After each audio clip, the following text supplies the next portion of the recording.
26শে November 2008 প্রত্যেক দিনের মতোই মুম্বাইয়ের রাস্তার মধ্যে জীবনযাপন নর্মালি কাটছিল। নিজেদের ভবিষ্যতের কথাকে না জেনে সবাই নিজের কাজের প্রতি মনোযোগী ছিল। কেউ দুঃস্বপ্নের মধ্যেও এমনটা ভাবেনি যে মুম্বাই শহরের মধ্যে কয়েক ঘন্টা পর এমন কিছু ঘটনা ঘটতে চলেছে যেটিকে ভারতবাসীরা আর কখনোই ভুলতে পারবে না। মুম্বাইকে কাঁপানোর জন্য 8জন সাধারণ মানুষ সাধারণ পোশাককে পরে স্পিডবোটকে ব্যবহার করে বাদুহার পার্কের মধ্যে পৌঁছে যায়। এতটা সাধারণ দেখার পরেও ওখানকার আশেপাশের কয়েকটি লোকেরা তাদের উপর সন্দেহ করতে শুরু করে দেয়। ওখানকারই একটি মাঝি, যার নাম ছিল ভারত তামরে, সে ওই 8টি মানুষকে দেখার পর অনেকটাই মিস্টিরিয়াস ফিল করে। এই জন্যই সে ওই 8টি ছেলেদেরকে দাঁড় করিয়ে তাদেরকে জিজ্ঞাসা করে তারা এই জায়গার মধ্যে কি করতে এসেছে এবং তারা কোথায় বা যেতে চায়। এই প্রশ্নকে শোনার পর তাদের সবাই অনেকক্ষণ ধরে চুপ থেকে যায়। কিন্তু তখনই তাদের মধ্যে কেউ বলে সে হলো স্টুডেন্ট, আবার কেউ বলে আমি এই কাজের জন্য এসেছি।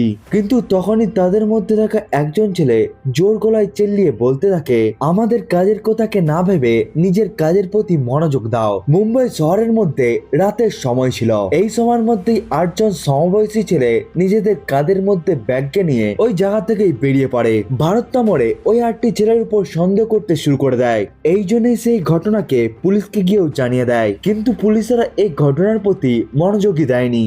এটাই ছিল মুম্বাই পুলিশের জন্য সব থেকে বড় ব্যর্থতা। কারণ সময় থাকতে যদি মুম্বাই পুলিশেরা এই বিষয়টাকে নিয়ে তদন্ত করত, তাহলে হয়তো মুম্বাইয়ের মধ্যে এত বড় তাণ্ডব কখনোই আর হতো না। এমনকি হয়তো 166 জন মানুষও আর মারা যেত না। ওখানের মধ্যে থাকা জায়গা থেকে বেরিয়ে যাওয়ার পরেই সমস্ত ছেলেরাই 2জন করে গ্রুপকে বানিয়ে নিয়ে নিজেদের টার্গেট প্লেসের দিকে যাতায়াত করা শুরু করে দেয়। এই লোকেশনের মধ্যে ছত্রপতি শিবাজি Maharaj station, Taj Mahal hotel, Leopold cafe এবং ন্যারিম্যান হাউসের স্থান ছিল। এই 4টি জায়গায় একে অপরের থেকে খুবই কাছে ছিল। কিন্তু সমুদ্রের মধ্যে থাকা আসতে থাকা বোটের মধ্যে 8জন ছেলে নয়, বরং 10জন ছেলে ছিল। যেখানে 10 জনের মধ্যে 8জন ছেলে বোট থেকে নেমে রোড রাস্তার পথকে অনুসরণ করে নিজেদের টার্গেটের দিকে অগ্রসর হচ্ছিল। অন্যদিকে বাকি 2টো ছেলে নিজেদের টার্গেট ওবরয় হোটেলের মধ্যে পৌঁছানোর জন্য বোটকে ব্যবহার করতে শুরু করে দেয়। একদিকে যেখানে এই ছেলেগুলো নিজেদের উদ্দেশ্যকে পূরণ করার জন্য নিজেদের টার্গেটের দিকে খুবই দ্রুত অগ্রসর হচ্ছিল, অন্যদিকে মুম্বাই শহর নিজেদের কাজের মধ্যেই পুরোপুরিভাবে ব্যস্তভাবেই চলছিল। লোকেরা প্রত্যেক দিনের মতোই নিজেদের কাজের প্রতি ব্যস্ত ছিল। কিন্তু হঠাৎ করেই মুম্বাই শহর গুলির আওয়াজে কেঁপে ওঠে। মুম্বাইয়ের জন্য এই গুলির আওয়াজ কোনোরকম নতুন কিছু ছিল না, কারণ আন্ডারওয়ার্ল্ডের মধ্যে লড়াইয়ের জন্য মুম্বাইয়ের মধ্যে এরকম গুলি বারুদ চলেই থাকতো। কিছুটা পরিমাণে গুলি বারুদের অ্যাটাক মুম্বাইয়ের জন্য সাধারণই ব্যাপার ছিল, কিন্তু আজকে এই ব্যাপারটা খুবই বড় পরিমাণে ঘটে যায় এবং এই ঘটনাটি এতটাই বড় ছিল যে যেটি পুরো দেশকে পুরোপুরিভাবে কাঁপিয়ে দেয়। এই গুলি বারুদের অ্যাটাকের ঘটনাটি প্রথমে শুরু হয় ছত্রপতি শিবাজি টার্মিনাস থেকে। ছত্রপতি শিবাজি টার্মিনাস মুম্বাইয়ের সব থেকে বিজিয়েস্ট স্টেশনের মধ্যে একটি ছিল এবং ওই দিনই পাটনা যাওয়ার ট্রেনটি কিছুটা লেটে চলছিল। কিন্তু যাত্রীরা তো জানতোই না এই দেরিটি তাদের জন্যই খুবই বেশি ভারী পড়বে। ইসমাইল খান এবং আজমল কাসাব নামক 2টো ছেলে একসাথে স্টেশনের মধ্যে পৌঁছে গিয়ে এমন এক ভয়াবহ ঘটনাকে তৈরি করে দেয় যেটির কল্পনাকে তো কেউ করতেই পারেনি।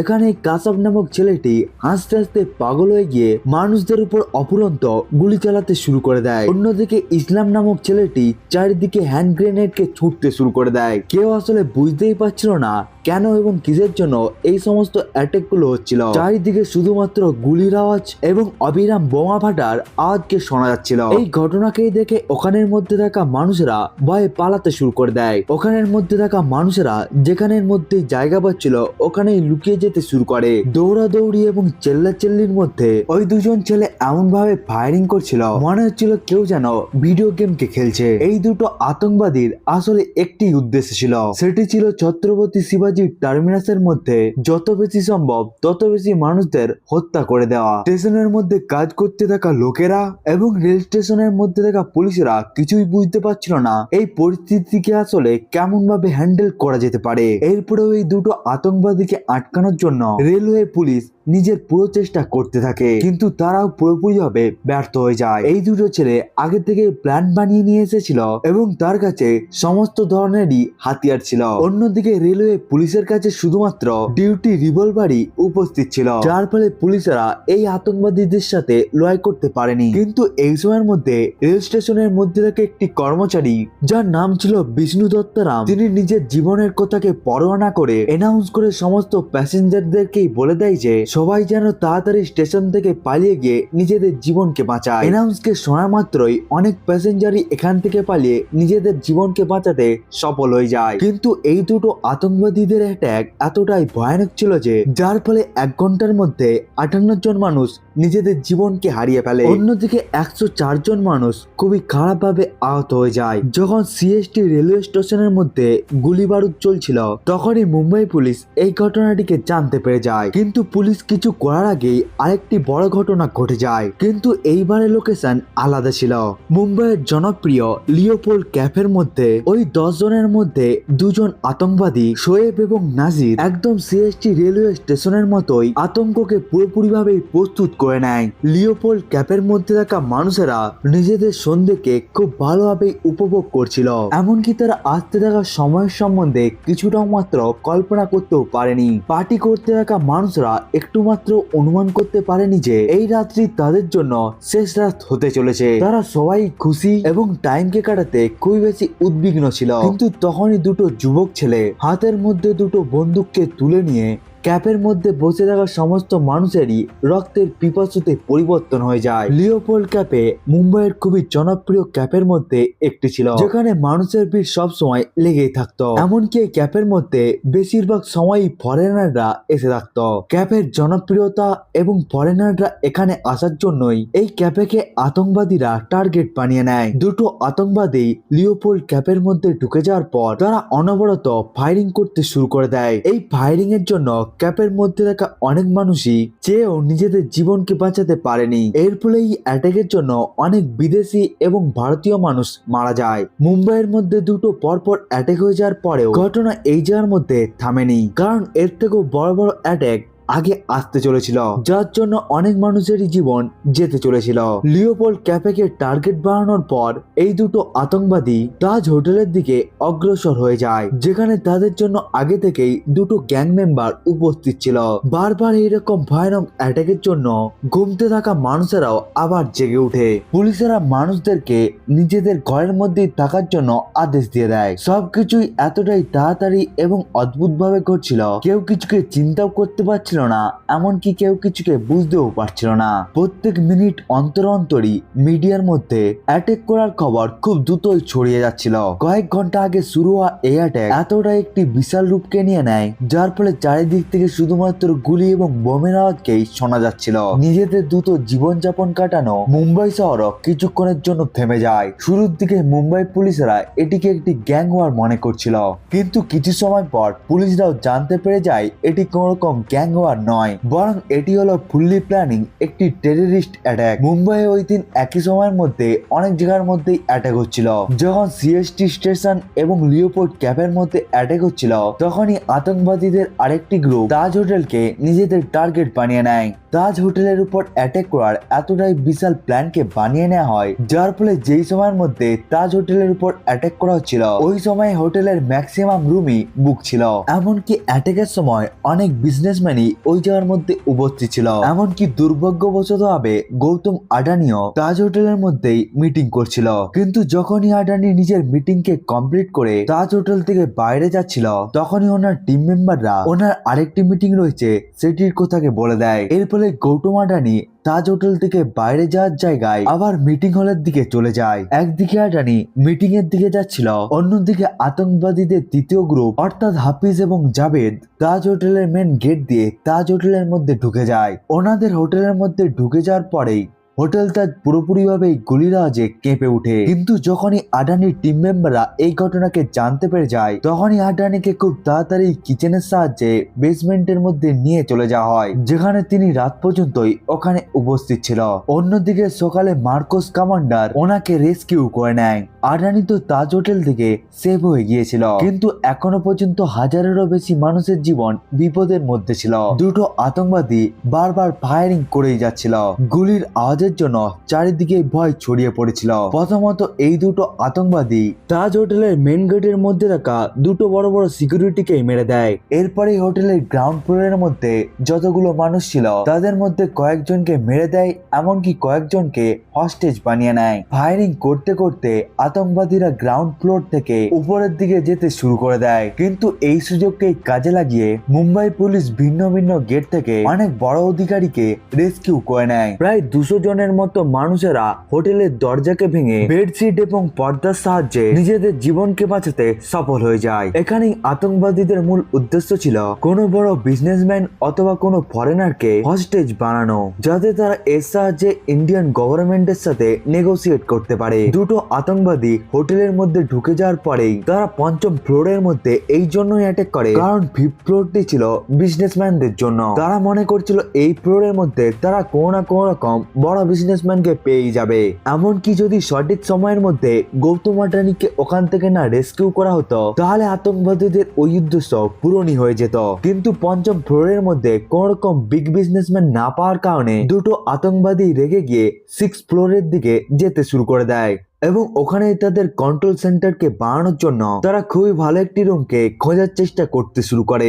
এরপরে তাদের নজর পড়ে যায় রুম নাম্বার 520 মধ্যে, যেটি ভেতর থেকে বন্ধ ছিল। অনেকক্ষণ ধরে ওই রুমের মধ্যে খোঁটা দেওয়ার পরেও ওই রুমটিকে কেউ খোলেনি। এই জন্যই আতঙ্কবাদীরা বন্দুককে ব্যবহার করে ওই গেটকে খুলে নেয় এবং দুটো আতঙ্কবাদী ওই রুমের ভেতরে চলে যায়। আসলে ওই রুমের মধ্যে কর্পোরেশন ব্যাংকের ফরমার চেয়ারম্যান KR রামামূর্তি উপস্থিত ছিল। হোটেলের মধ্যে গুলির আওয়াজ এবং মানুষের আর্তনাদকে শুনে তিনিও এই আতঙ্কবাদীদের অ্যাটাকের কথাকে জানতে পেরে যায়। এই জন্যই তিনি নিজের গেটের রুমকে বন্ধ করে ওয়াশরুমের মধ্যে লুকিয়ে পড়ে। কিন্তু ওনার রুমের দরজা খোলা মাত্রই ওনার হার্টবিট খুবই বেড়ে যায় এবং যেটির ভয় ছিল সেই ঘটনাটি ঘটে যায়। ওয়াশরুমের মধ্যে লুকিয়ে থাকা রামামূর্তিকে দুটো আতঙ্কবাদী দেখতে পেয়ে যায়, কিন্তু আতঙ্কবাদীরা তাকে মারার জায়গায় তাকে ওই জায়গার মধ্যেই বন্দি বানিয়ে নেয়। তাজ হোটেলের মধ্যে অ্যাটাকের মাঝখানেই বিলে পাল্লে এবং বাড়ি বন্দরের মধ্যে চলতে থাকা একটি ট্যাক্সির খুবই জোরে বিস্ফোরণ হয়ে যায়। এর ফলে আকাশ পুরোপুরিভাবেই ধুঁয়োতে পরিবর্তন হয়ে যায়। ট্যাক্সিতে ট্রাভেল করতে থাকা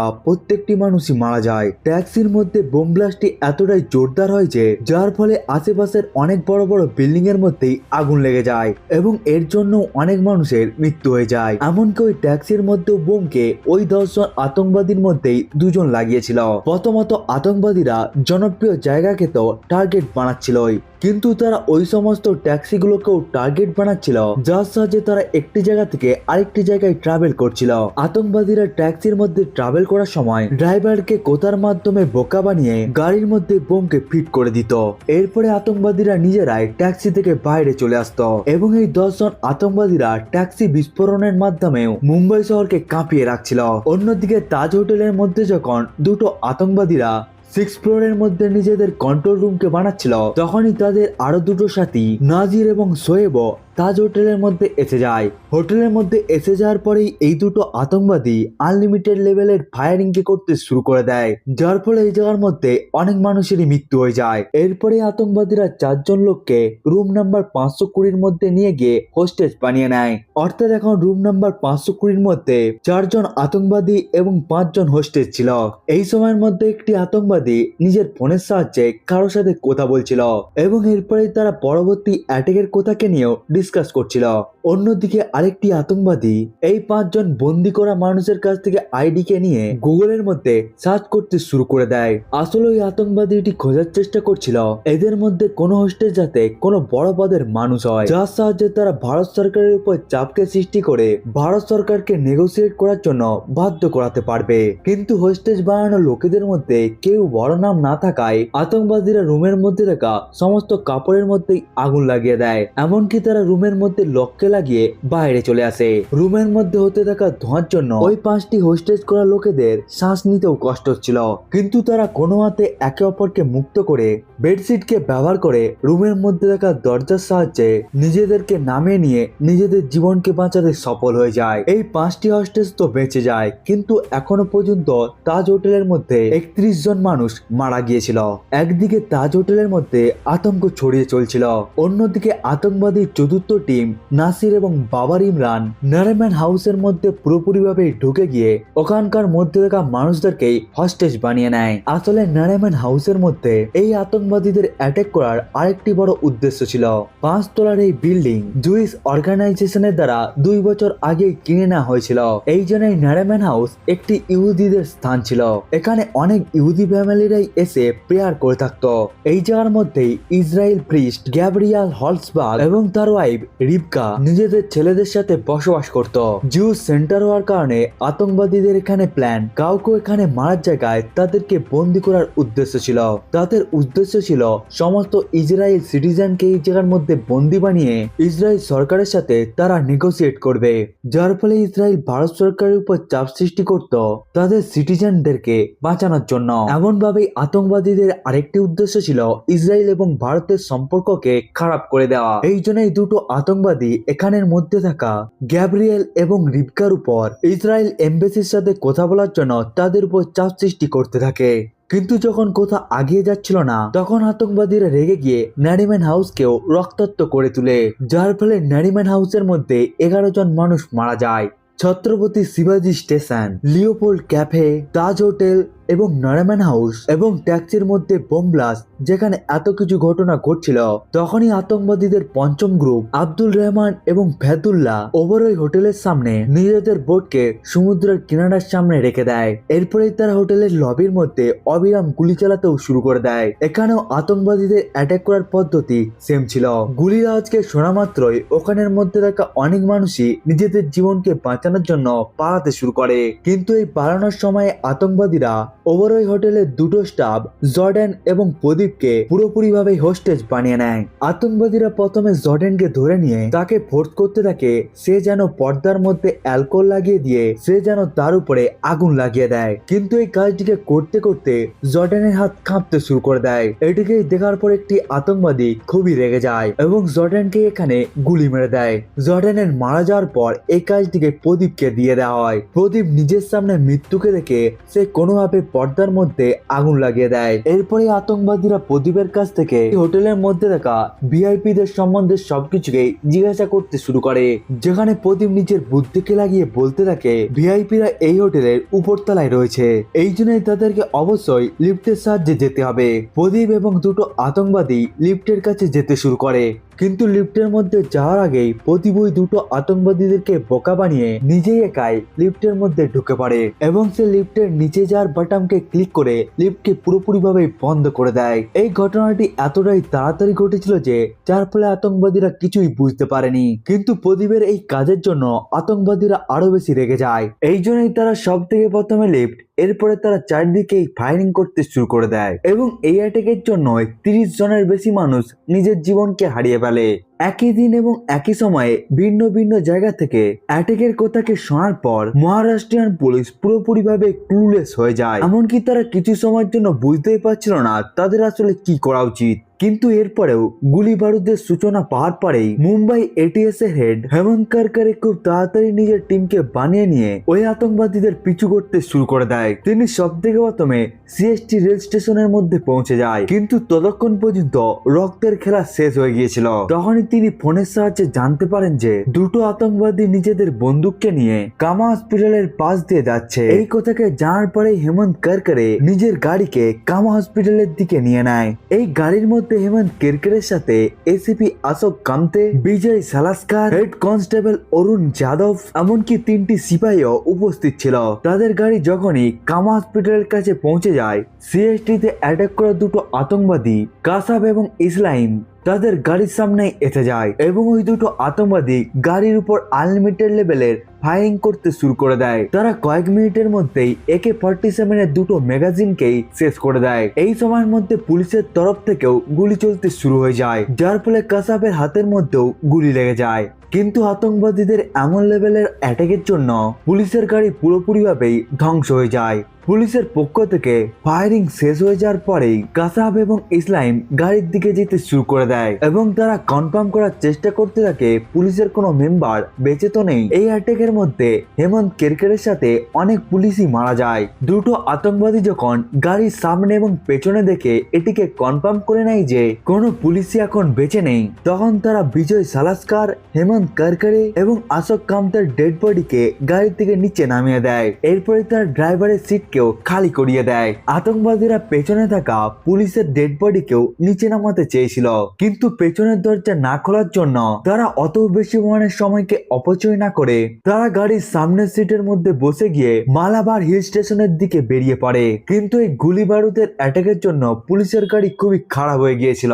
গাড়ির টায়ারের মধ্যে গুলি লেগে যাওয়ার জন্য কিছু দূরে যাওয়ার পরে গাড়িটি পুরোপুরিভাবে বন্ধ হয়ে যায়। এরপরে দুটো আতঙ্কবাদী গাড়িকে চেঞ্জ করার কথাকে ভাবতে শুরু করে। তখনই তারা সামনের দিক থেকে একটি স্কডা কারকে আসতে দেখতে পায়। এরপরে দুটো আতঙ্কবাদী গাড়ি থেকে নেমে পড়ে এবং তারা বন্দুকের ভয়কে দেখিয়ে তারা স্কডা গাড়িকে নিজেদের দখল করে নেয়। এরপরেই তারা ওই নতুন গাড়িকে ব্যবহার করে মালাবার হিলের দিকে যেতে শুরু করে। এই সময় দুটো ঘটনা খুবই ভালো ঘটে যায়। প্রথমত আতঙ্কবাদীরা স্কডা গাড়ির মধ্যে থাকা ফ্যামিলিকে মারতে ভুলে যায়। দ্বিতীয়ত আতঙ্কবাদীরা যেই পুলিশের গাড়িকে ব্যবহার করে এই জায়গার মধ্যে এসেছিল, গাড়ি পেছন সিটের মধ্যে হেড কনস্টেবল অরুণ যাদব বেঁচে ছিল। ওনার শুধুমাত্র কাঁধের মধ্যেই গুলি লেগেছিল। তিনি মারা যাওয়ার নাটককে করে তিনি পুরো রাস্তা ধরেই ইসলাম এবং কাসাবের পুরো কথাকেই শুনে এসেছিল। এই জন্যই আতঙ্কবাদীরা যখনই পুলিশের গাড়িকে ছেড়ে দেয় তখনই অরুণ যাদব খুব তাড়াতাড়ি পুলিশকে কল করে আতঙ্কবাদীদের ডাইরেকশন এবং তাদের ডেস্টিনেশনের সম্বন্ধে সবকিছুকেই বলে দেয়। এই কথাকে জানার পরেই মুম্বাইয়ের মধ্যে হাই অ্যালার্ট চালু করে দেওয়া হয়। রাস্তার মধ্যে ভিন্ন ভিন্ন জায়গার মধ্যে ব্যারিকেড লাগিয়ে দেওয়া হয় এবং এই ব্যারিকেডের সাথে সাথেই পুলিশেরা ভিন্ন ভিন্ন জায়গার মধ্যে আতঙ্কবাদীদের খুঁজতে শুরু করে দেয়। পুলিশেরা হাই অ্যালার্টের মধ্যে এসে যাওয়ার কারণে এই দুটো আতঙ্কবাদী পুলিশের হাতে ঘিরে যায়। তারা পালিয়ে যাওয়ার কোন রকম রাস্তাকে না দেখতে পেয়ে তারা ব্যারিকেডকে ভেঙে পালিয়ে যাওয়ার সিদ্ধান্তকে নিয়ে নেয়। কিন্তু আতঙ্কবাদীদের ওই গাড়ির উপর পুলিশদের খুব ভয়ানক ফায়ারিং শুরু হয়ে যায়। এরপরে যখন আতঙ্কবাদীদের পক্ষ থেকে গুলি চলা বন্ধ হয়ে যায় তখন পুলিশেরা বুঝতে পেরে যায় এই দুটো আতঙ্কবাদী এখন মারা গিয়েছে। কিন্তু কোনো পুলিশেরই সাহস আসছিল না যে তারা আগে গিয়ে ওই আতঙ্কবাদীকে দেখবে। এমনই পরিস্থিতির মধ্যে পুলিশের ভিড়কে চিরে অ্যাসিস্ট্যান্ট ইন্সপেক্টর তুকারাম হোমলে আগে এসে যায় এবং সেই সব দেখে সাহসের কাজকে এখানে করে। তিনি তাড়াতাড়ি আতঙ্কবাদীদের দিকে যেতে শুরু করে দেয়, কিন্তু তিনি ওই গাড়ির কাছে পৌঁছানোর পরেই একটি আতঙ্কবাদী উঠে বসে পড়ে এবং যখনই সে বন্দুককে চালানোর জন্য বন্দুককে আগে নিয়ে নেয় তখনই তুকারাম বন্দুককে খুবই জোরে ধরে নেয় এবং সে ইনসিওর করে দেয় যে আতঙ্কবাদী যাতে এই জায়গা থেকে না পালিয়ে যায়। ওনার ওই অ্যাকশনের জন্য আতঙ্কবাদীটি রেগে গিয়ে ওনার বডির মধ্যে 23টি গুলি চালিয়ে দেয়, যার ফলে তুকারাম ওমলে ওই জায়গার মধ্যেই শহীদ হয়ে যায়। কিন্তু এরপরেও শহীদ তুকারাম ওমলের জীবন বৃথা যায়নি। যেখানে এই ঘটনার মধ্যে একটি আতঙ্কবাদী আগেই মারা গিয়েছিল, অন্যদিকে ওনার সাহসের জন্য আরেকটি আতঙ্কবাদীকেও ধরে নেওয়া হয়। ধরা পড়ে যাওয়া ওই আতঙ্কবাদীর নাম ছিল আজমল কাসাব, যাকে নিয়ে আগে গিয়ে পুলিশেরা খুবই ভালো পরিমাণে ইনভেস্টিগেট করে। কিন্তু এখনো পর্যন্ত 8টি আতঙ্কবাদী বেঁচে ছিল, যারা এখনো পর্যন্ত মুম্বাইয়ের মধ্যে আতঙ্ক ছড়িয়ে চলছিল। কিন্তু ওনাদের পরের অ্যাকশনকে জানার আগে প্রথমে জেনে নেওয়া যাক এই অ্যাটাকটি আসলে হলোই বা কেন এবং এই অ্যাটাকটি কেই বা করেছিল এবং কেই বা এই অ্যাটাকের মাস্টার মাইন্ড ছিল। আসলে 6 ডিসেম্বর 1992-তে বাবরি মসজিদ ডিমলিশনের জন্য ভারতের মধ্যে ভিন্ন ভিন্ন জায়গার মধ্যে দাঙ্গা চলছিল। এর ফলে অনেক ইসলামিক টেররিস্ট গ্রুপ ভারতের উপর অ্যাটাক করার কথা কল্পনা করছিল এবং এই অ্যাটাকের প্রথম এক্সাম্পল আমরা 12 মার্চ 1993-তে দেখতে পাই, যখন মুম্বাইয়ের মধ্যে একের পর এক 12টি বোম ব্লাস্ট হয়। এর ফলে 257 জন মানুষ নিজের জীবনকে হারিয়ে ফেলে এবং প্রায় 1400 জন মানুষ ইনজার্ড হয়ে যায়। এই অ্যাটাকগুলোকে তদন্ত করার সময় জানতে পারা যায় যে এই বোম ব্লাস্টের মধ্যে অ্যাটাক করা RDX মুম্বাইয়ের মধ্যে সমুদ্র রাস্তার মাধ্যমে নিয়ে আসা হয়েছিল। এই জন্যই সমুদ্র কিনারার সিকিউরিটিকে টাইট করে দেওয়া হয় এবং কোস্টগার্ডের সাহায্যে মুম্বাইয়ের কোস্টাল এরিয়ার হেলিকপ্টার এবং শিপের সাহায্যে পেট্রোলিং করা হতে থাকে। কিন্তু হঠাৎ করে 2006-এর মধ্যে এই পেট্রোলিংকে নেভির তরফ থেকে থামিয়ে দেওয়া হয়। নেভির এই সিদ্ধান্তের জন্য ভারতের বিরুদ্ধে অ্যাটাক করার জন্য টেররিস্ট গ্রুপ খুবই ভালো একটি সুযোগকে পেয়ে যায়। ভারত সরকার তো এটিকে বুঝতেই পারেনি পাকিস্তানের মধ্যে থাকা লস্করি তাইবার হেড হাফিজ সাইদ ভারতের উপর এমন একটি অ্যাটাক করার কথা কল্পনা করছে যেটি পুরো দুনিয়ার মানুষকেই অবাক করে দিবে। এর আগেও অনেকবার হাফিজ সঈদ ভারতের উপর অ্যাটাক করিয়েছিল, কিন্তু এইবারে সে বড় অ্যাটাকের জন্য এমন মানুষদেরকে খোঁজার চেষ্টা করছিল যারা তাকে সাহায্য করতে পারত এই বড় অ্যাটাকের জন্য।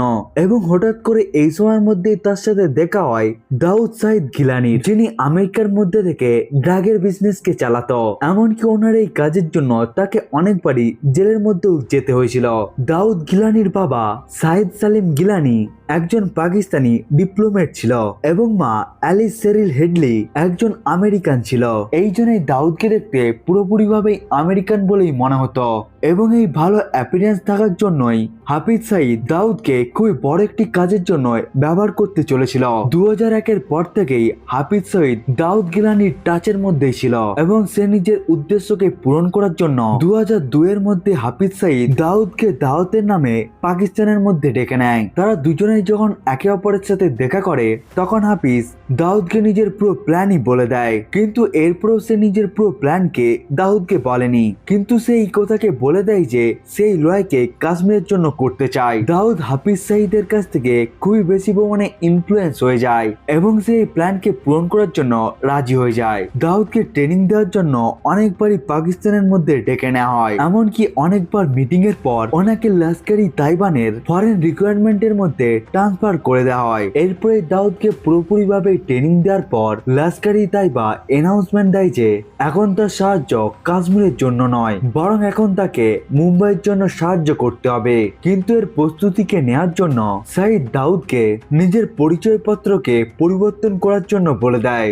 দাউদ আমেরিকার মধ্যে পৌঁছে গিয়ে নিজের মায়ের পরিচয়কে আপন করে নেয়, অর্থাৎ সে নিজের নামকে দাউদ গিলানি থেকে ডেভিড কোলেম্যান হেডলিতে পরিবর্তন করে নেয় এবং এই কাজটিকে করার জন্য পাকিস্তানের ISI দাউদকে খুবই বেশি সাহায্য করে। প্রথমত সমস্ত জায়গার মধ্যে অ্যাটাক করার জন্য ওই সমস্ত লোকেশনের ডিটেলস কে নিয়ে ওই সমস্ত জিনিসগুলোকে জানা খুবই বেশি জরুরি ছিল। এই জন্য ডেভিড হেডলিকে অনেকবারই মুম্বাইয়ের মধ্যে যেতে হয়, অর্থাৎ ডেভিড হেডলি যে আসলে দাউদ গিলানি ছিল সে নিজের স্কুল ফ্রেন্ড তাহাউর হুসেন রানার সাথে দেখা করে।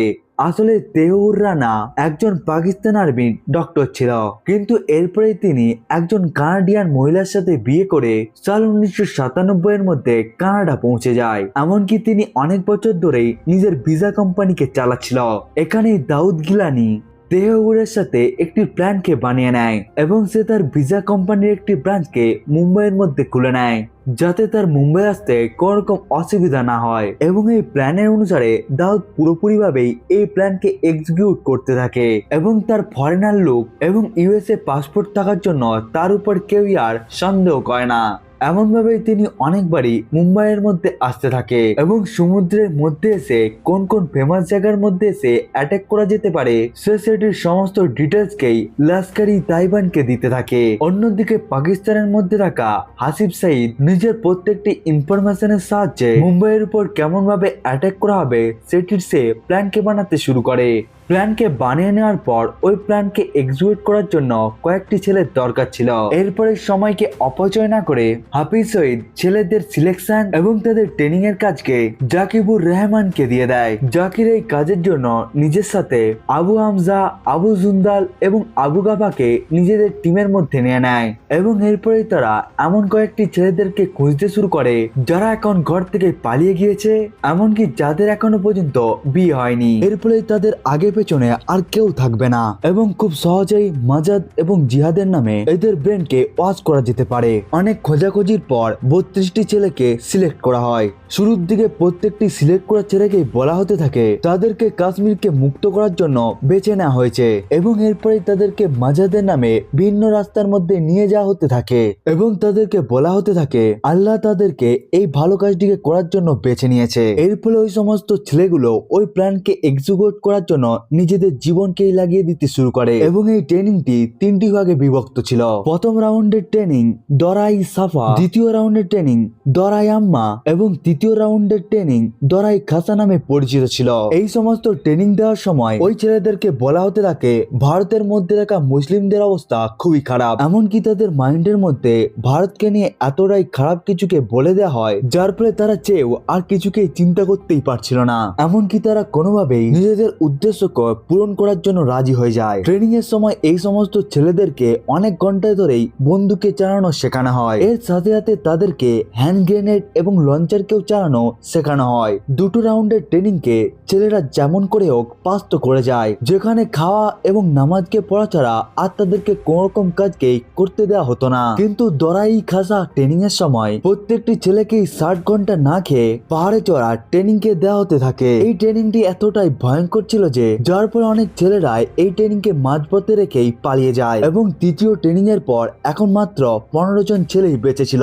এবং এরপরে তাদেরকে দরাই রিবা নামক একটি ইন্টেলিজেন্স ট্রেনিং দেওয়া হতে থাকে।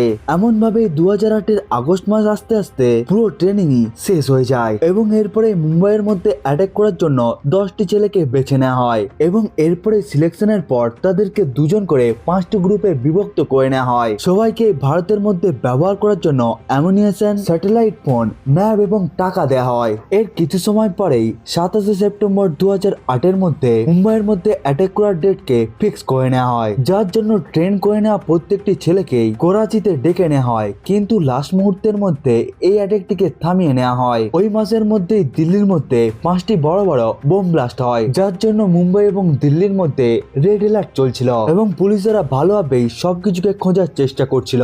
এই সমস্ত খবরগুলোকে নজরে রেখে লস্কর-ই তাইবার লিডার এই অ্যাটাককে কিছুদিনের জন্য থামিয়ে দেয়। এরপরে অক্টোবরের মধ্যে আবার ওই 10টি ছেলেকে ডেকে নেওয়া হয় এবং এরপরে তাদেরকে আবার ট্রেনিং দেওয়া হতে থাকে।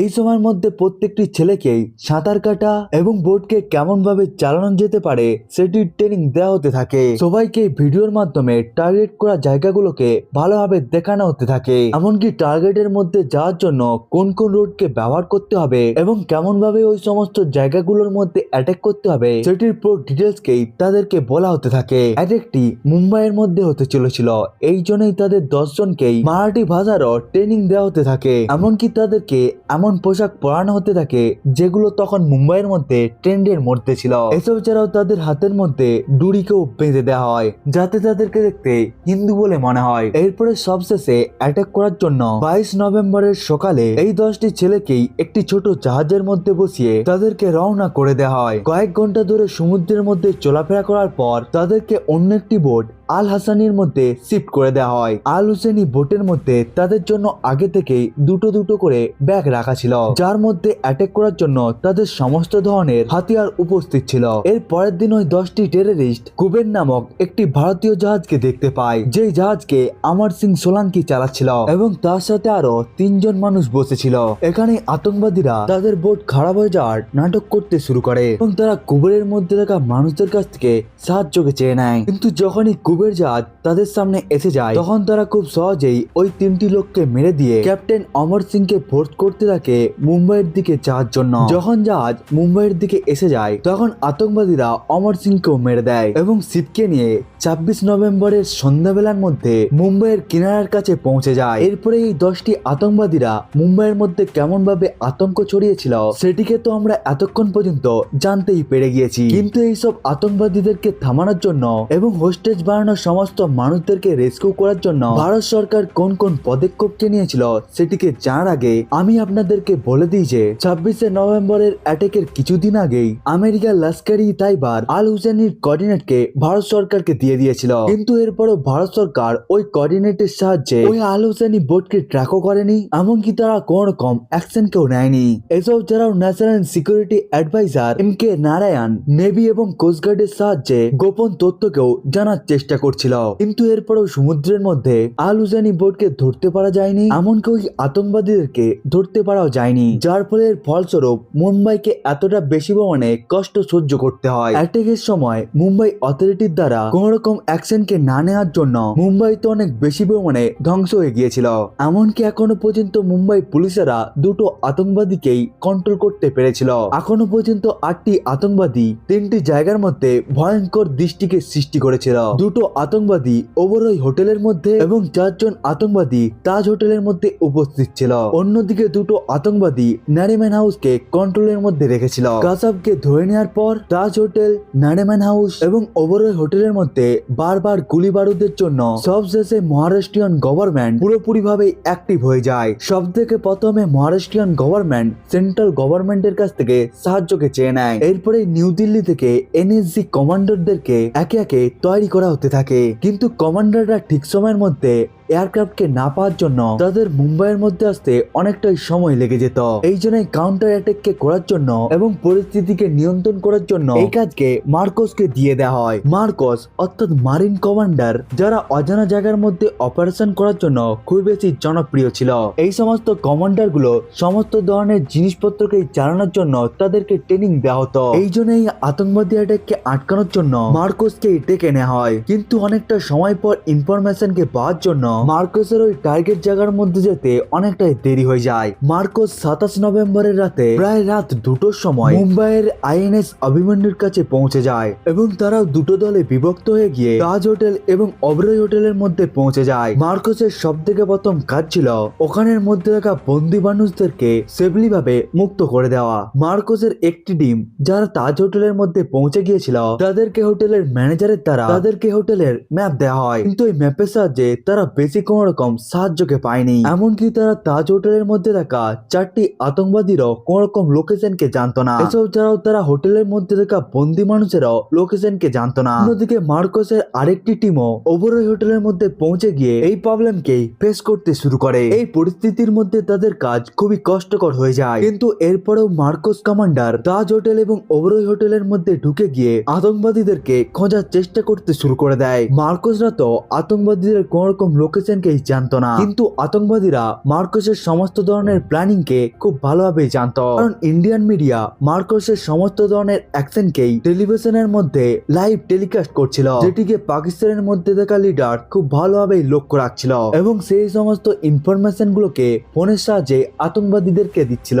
আতঙ্কবাদীরা মার্কোসের লোকেশন পেয়ে যাওয়ার পরে তারা মার্কোসের দিকে গুলি চালাতে এবং বোম ছুটতে শুরু করে দেয়, যার বিরুদ্ধে মার্কোস কমান্ডাররাও গুলি চালাতে শুরু করে দেয়। আতঙ্কবাদীরা এই কাউন্টার অ্যাটাককে দেখে খুবই ভয় পেয়ে যায়, কারণ এখনো পর্যন্ত তাদের সাথে লড়াই হয়েছিল ইন্ডিয়ান পুলিশের, যাদের কাছে অত ভালো বন্দুক ছিল না, যার ফলে তারা আতঙ্কবাদীদের মডার্ন বন্দুকের কাছে টিকতেই পারছিল না। কিন্তু এখানে মার্কোসের অ্যাটাক এতটাই জোরদার ছিল যে যার ফলে আতঙ্কবাদীদেরকে পেছনে চলে যেতে হয়। এই সুযোগকে কাজে লাগিয়ে মার্কোস তাজ হোটেল থেকে 150 জন হোস্টেজ এবং ওবরয় ট্রাইডেন্ট হোটেল থেকে 200 জন হোস্টেজকে সুরক্ষিতভাবে মুক্ত করে নেয়, কিন্তু এরপরেও এই দুটো হোটেলের মধ্যেই অনেক মানুষই ফেঁসেছিল, যারা যে কোনো মুহূর্তেই আতঙ্কবাদীদের অ্যাটাকের আগে এসে যেতে পারত।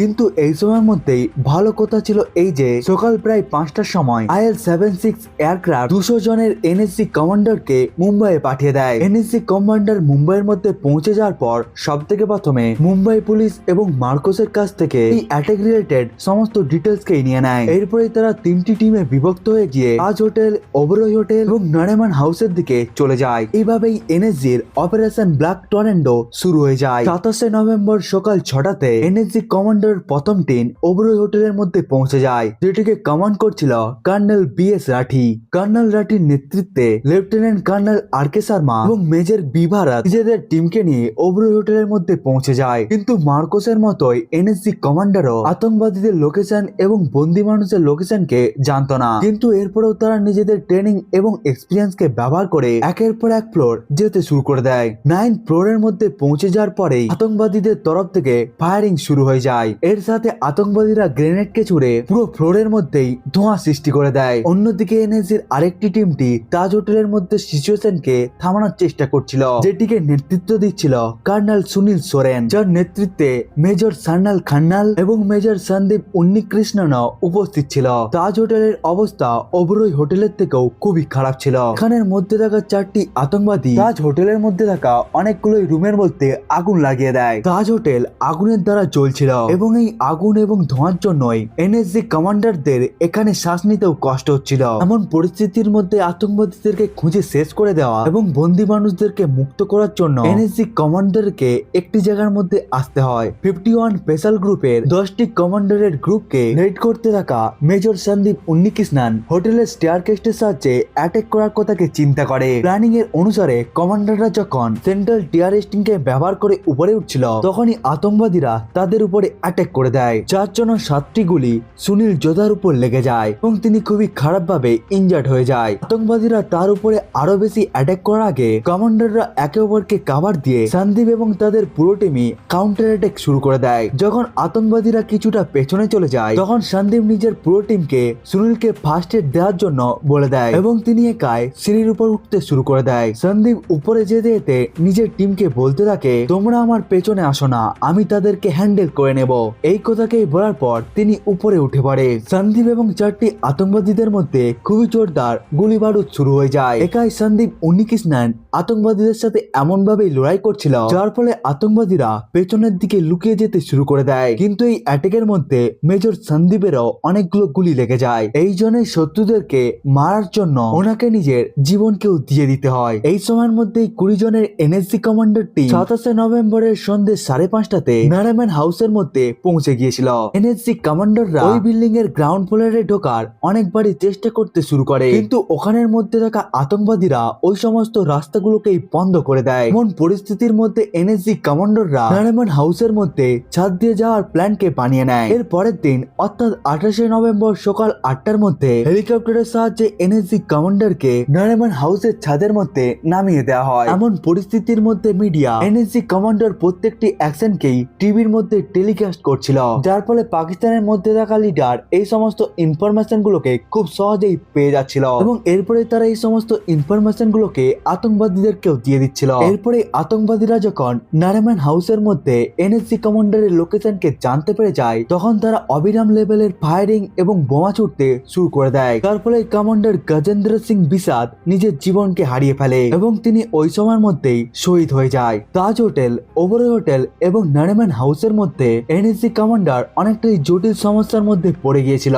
আতঙ্কবাদীরা ইঁদুরের মতো লুকিয়ে বসেছিল এবং তারা বারবার এনএসজি কমান্ডারের লোকেশনকে পেয়ে গিয়ে তাদের উপর অ্যাটাক করেই চলছিল। এই জন্য এই কমান্ডারকে শত্রুদের সাথে লড়াই করার জন্য সাহসের সাথে সাথে বুদ্ধিকেও কাজে লাগিয়ে লড়াইকে করতে হতো। এখানে কমান্ডাররা বুদ্ধিকে কাজে লাগিয়ে ওবরয় হোটেলের মধ্যে আতঙ্কবাদীদেরকে শেষ করার জন্য কোঅর্ডিনেট অ্যাটাক করার প্ল্যানকে বানিয়ে নেয়, যার ফলে 9th ফ্লোরের মধ্যে থাকা আতঙ্কবাদীদের উপর কমান্ডাররা রুমের মধ্যে ঢুকে তাদের উপরেই অ্যাটাক করে দেয় এবং এর পাশে থাকায় এয়ার ইন্ডিয়ার 11th ফ্লোরের মধ্যে একটি খুবই ভালো স্নাইপারকে বসিয়ে দেওয়া হয়। এইভাবেই আতঙ্কবাদীরা দুটো অ্যাটাকের মুখোমুখি হয়ে যায়। এর ফলে যেই দরজার সামনে আতঙ্কবাদীরা দাঁড়িয়েছিল সেই দরজার দিকেই স্নাইপাররা গুলি চালাতে শুরু করে দেয়, যার ফলে একটি আতঙ্কবাদী খুব সহজেই মারা যায়। এর ফলে হোটেলের মধ্যে থাকা আরেকটি আতঙ্কবাদীকে কমান্ডাররা খুব সহজেই মেরে দেয়। এমন ভাবেই 28 নভেম্বর বিকেল 3টের সময় এনএসজি কমান্ডাররা আতঙ্কবাদীদের হাত থেকে মুক্ত করে দেয় ওবরয় হোটেলকে। কিন্তু এই সময়ের মধ্যেই নারিমান হাউসের মধ্যে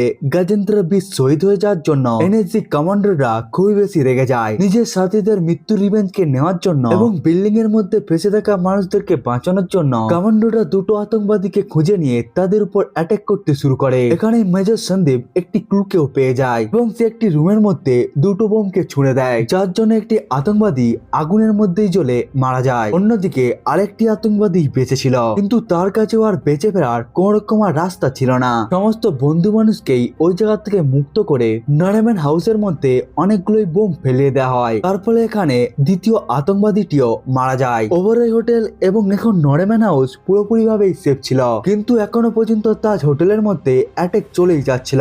মেজর সন্দীপ শহীদ হয়ে যাওয়ার জন্য কমান্ডারটা খুব বেশি দুঃখী হয়ে যায়, কিন্তু তারা নিজেদের কর্তব্যকে পালন করার জন্য এবং নিজেদের রিভেঞ্জকে পূরণ করার জন্য NSC chief JK Das NSC কমান্ডারদের মধ্যে আরো বেশি জোশ ঢুকিয়ে দেয়। এরপরে এই কমান্ডাররা এক এক করে সমস্ত হোটেলের রুমগুলোকে খুঁজতে শুরু করে। তখনই তারা তাজ হোটেলের মধ্যে থাকা বসাকি রেস্টুরেন্ট থেকে গুলির আওয়াজকে শুনতে পেয়ে যায়। এই সময়ের মধ্যেই কমান্ডাররা সময়কে অপচয় না করে বসাকি রেস্টুরেন্টের দিকে বারবার গুলিকে ছুটতে শুরু করে, যার ফলে বসাকি রেস্টুরেন্ট আগুনে জ্বলতে শুরু হয়ে যায়। এবং যখনই আতঙ্কবাদী নিজের জীবনকে বাঁচানোর জন্য সিঁড়ির দিকে যেতে শুরু করে দেয়, তখনই কমান্ডাররা 4টি আতঙ্কবাদীকে গুলির সাহায্যে পুরোপুরিভাবেই মেরে দেয়। এমন ভাবেই 29শে নভেম্বর সকাল 8টা পর্যন্ত তাজ হোটেলও পুরোপুরিভাবে সিকিউর হয়ে যায়। 10 জন আতঙ্কবাদীদের মধ্যে 9 জন আতঙ্কবাদী মারা যায় এবং একটি আতঙ্কবাদী আজমল কাসবকে জীবন্তই ধরে নেওয়া হয়। 26শে নভেম্বরের রাতে শুরু হয় মৃত্যুর খেলা, 28শে নভেম্বর সকালে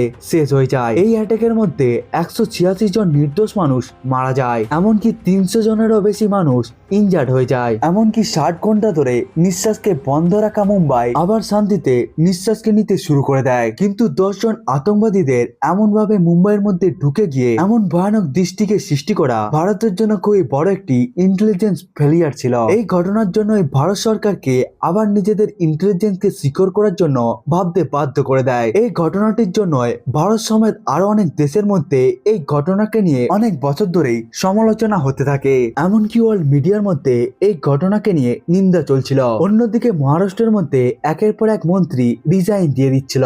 মহারাষ্ট্রিয়ান মুখ্যমন্ত্রী বিলাসরাও দেশমুখ, উপমুখ্যমন্ত্রী আর প্যাটিল এবং দেশের গৃহমন্ত্রী শিবরাজ পাটিল নিজেদের পদ থেকে খুব তাড়াতাড়ি রিজাইন দিয়ে দেয়। এই সময়ের মধ্যে ইন্ডিয়ান শেয়ার মার্কেট ক্র্যাশ করে যায়, এমনকি মুম্বাইয়ের মধ্যে ফিল্ম শুটিং কেও বন্ধ করে দেওয়া হয়। এমনকি ইংল্যান্ড ক্রিকেট টিম আবার ইংল্যান্ডে ফিরে চলে যায় এই ঘটনার জন্য। অন্যদিকে ভারতীয় মানুষেরা পাকিস্তানের এই কাজের জন্য পাকিস্তানের বিরুদ্ধে অ্যাকশন নেওয়ার জন্য প্রতিবাদ করতে শুরু করে। প্রধানমন্ত্রী মনমোহন সিং পাকিস্তানের বিরুদ্ধে অ্যাকশনকে নেওয়ার জন্য ভারতীয় সেনাদের সাথে বারবার মিটিং করতে শুরু করে। প্রথমত গুপ্তভাবে পাকিস্তানের মধ্যে ঢুকে লস্কর-ই-তৈবার সেন্ট্রালকে ধ্বংস করার প্ল্যানিং কে বানিয়ে নেওয়া হয়। এরপরেই এয়ারফোর্সের সাহায্যে হাওয়াই অ্যাটাকের দ্বারা পাকিস্তানি সংগঠনকেই উড়িয়ে দেওয়ার কথাকে পরিকল্পনা করা হয়, কিন্তু সবশেষে কোন রকমই অপারেশন করা হবে না এটি সিদ্ধান্তকে নেওয়া হয়। এই সময়ের মধ্যে পাকিস্তান সরাসরি ভাবেই এই অ্যাটাকের পেছনে ছিল না এটিকে বলে দেয়, কিন্তু পরে অনেক ফোন রেকর্ডিং এবং ধরা পড়ে যাওয়া আজমল কাসাবের কথার দ্বারা এটিকে জানতে পারা যায় যে এই 10টি আতঙ্কবাদী পাকিস্তানের লস্কর-ই-তৈবার ছিল এবং এই অ্যাটাকের সময় পাকিস্তানের মধ্যে থাকা হ্যান্ডলার থেকে সে বারবারই ইনস্ট্রাকশনকে পাচ্ছিল। এরপরে ভারত সরকার এবং ইউএন এর ফোর্সের জন্য পাকিস্তানের তরফ থেকে লস্কর-ই-তৈবার অনেকজন মেম্বারকেই বন্দী বানিয়ে নেওয়া হয়। এর সাথে আমেরিকাও দাউদ সি গালানি এবং দেহবুর হুসেন রানাকে এই অ্যাটাকের দোষী মনে করে তাদেরকে অ্যারেস্ট করে জেলের মধ্যে বন্দী করে দেয়। ভারত তো এই অ্যাটাকের রিভেঞ্জকে তো নেয়নি, কিন্তু আতঙ্কবাদীকে কমানোর জন্য ভারত সরকার 31শে ডিসেম্বর 2008-এ ন্যাশনাল ইনভেস্টিগেশন এজেন্সিকে তৈরি করে। এনআইকে ভারত সরকার আতঙ্কবাদীদের অ্যাক্টিভিটিকে ইনভেস্টিগেট করার দায়িত্ব দেওয়া হয়। এর সাথে এনএসজি কমান্ডারদের গ্রুপকেও আরো বাড়ানো হয়। মুম্বাই, চেন্নাই এবং কলকাতার সাথে সাথে আরো অনেক জায়গার মধ্যে এনএসজি কমান্ডার গ্রুপকে খোলা হয়, যাতে কমান্ডাররা খুব তাড়াতাড়ি অ্যাটাক করার জায়গার মধ্যে যেতে পারে এবং এরপরে তারা সিচুয়েশনকে আরো সামলাতেও পারে। এর সাথে আতঙ্কবাদী আজমল কাসাবের উপর অনেক বছর ধরেই ট্রায়াল চলতে থাকে, এই জন্যই অ্যাটাককে নিয়ে অনেক কথাই সামনে এসে যায় এবং সবশেষে আজমল কাসাব নিজের জীবনকে বাঁচানোর জন্য ভারত সরকারের কাছে ভিক্ষা চাইতে শুরু করে। কিন্তু এই অ্যাটাকের সার্ভাইভাল হেড কনস্টেবল অরুণ যাদবের কথার জন্য সাল 2010-এর মধ্যে কাসাবকে ফাঁসির সাজা দেওয়া হয় এবং সবশেষে 21শে নভেম্বর 2012-তে পুনের জেলের মধ্যে কাসাবকে ফাঁসি দেওয়া হয় এবং এর সাথেই পুরো 10টি আতঙ্কবাদীকেই এখানেই শেষ করে দেওয়া হয়। বন্ধুরা, এটি ছিল 26/11-এর মুম্বাই অ্যাটাকের ঘটনা। বন্ধুরা, আজকের ভিডিওটি এতটা পর্যন্তই। দেখা হচ্ছে অন্য একটি ভিডিওকে নিয়ে, ততক্ষণের জন্য বাই বাই।